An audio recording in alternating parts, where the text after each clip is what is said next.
माधुरी दीक्षित का एक नया अंदाज जल्द देखने को मिलेगा उनकी पहली मराठी फिल्म बकेट लिस्ट में। अपने 3 दशक लंबे करियर में मराठी मुलगी माधुरी पहली दफा कोई मराठी फिल्म कर रही हैं। ऐसे में इसे प्रमोट करने में भी कोई कसर नहीं छोड़ रही। यही वजह है कि माधुरी लोकप्रिय रियलिटी शोज के भी खूब चक्कर लगा रही हैं। इसी बीच माधुरी गुरुवार को कलर्स के एक नए रियलिटी शो के लॉन्च पर पहुंची, जिसमें माधुरी एक बार फिर से जज के तौर पर नजर आएंगी। लॉन्च के मौके पर उनसे मीडिया ने एक ऐसा सवाल पूछा जिसका जवाब देते हुए माधुरी थोड़ा अनकंफर्टेबल हो गई।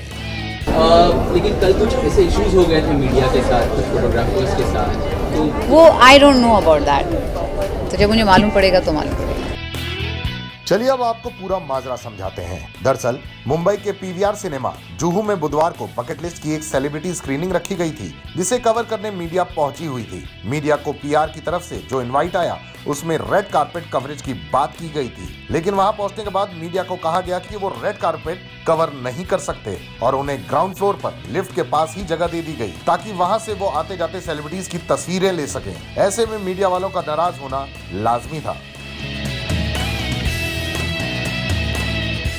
इस बीच जब माधुरी दीक्षित फिल्म की स्क्रीनिंग के लिए वहां पहुंची तो मीडिया वालों ने उनकी तस्वीरें खींचने से साफ मना कर दिया। जब माधुरी ने मीडिया वालों से इस बायकॉट की वजह जानी तो माधुरी ने आश्वासन दिया कि ऊपर जाकर मामला समझेंगी और इस बारे में कुछ करेंगी। मगर मीडिया वालों की लाख कोशिशों और माधुरी के आश्वासन के बावजूद इस बदले हुए कवरेज प्लान में कोई तब्दीली नहीं हुई तो नाराज मीडिया ने पूरा इवेंट ही बायकॉट कर दिया और किसी भी सेलिब्रिटी की तस्वीर नहीं खींची।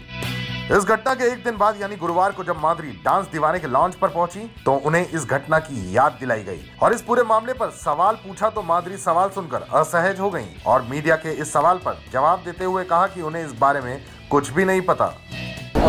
लेकिन कल कुछ ऐसे इश्यूज हो गए थे मीडिया के साथ, कुछ फोटोग्राफर्स के साथ, तो वो I don't know about that. तो जब मुझे मालूम पड़ेगा तो मालूम पड़ेगा। पुनीत सिंह, अमर उजाला टीवी, मुंबई।